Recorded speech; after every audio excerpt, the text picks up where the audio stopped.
Well, what are your thoughts on Klint specifically, and any interactions you had with him last year? Yeah, Klint was only there for a year. He came from Minnesota, but he was a great guy. He was running our Friday morning meetings, Friday morning installs, and you could just tell that he had a good grasp on what we were trying to do. I think Kyle really trusted him, just with the installations and stuff, because Kyle doesn't really let anybody do that. And Kubiak is just a great dude. We talked before every game. We just kind of talked about what we were trying to accomplish, just from the offensive standpoint, whether I was dressing or not. He always tried to come find me, and we always would have the football talk. And I think the scheme that he's bringing over is really going to be predicated on how well the guys take it in, and they execute it. Because once it's rolling, especially the run game, it's hard to stop. As you can see over the years with the Niners, man, they just kind of perfected it with the guys in their scheme.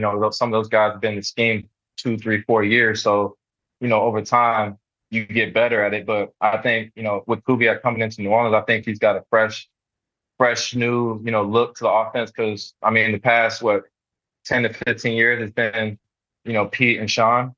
So I think it's going to bring a fresh flavor to New Orleans when it comes to offensive scheme.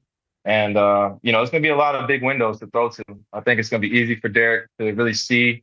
And as long as he, like Brock was just so good with just getting from 1 to 2 to 3, finding those checkdowns. And that's where Kyle and, Kubiak and a lot of the offensive coaches, they were really good with finding those outlet throws, getting those outlet options for the Q. So he's not taking that pressure. If he feels pressure, he knows exactly where to go.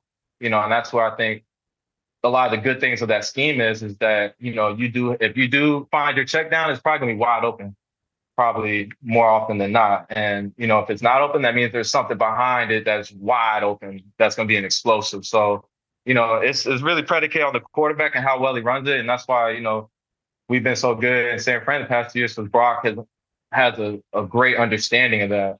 And I think if Derek and the other quarterbacks can grasp that concept of the scheme, I think, that offense is going to thrive a lot. And then you guys should be excited for it.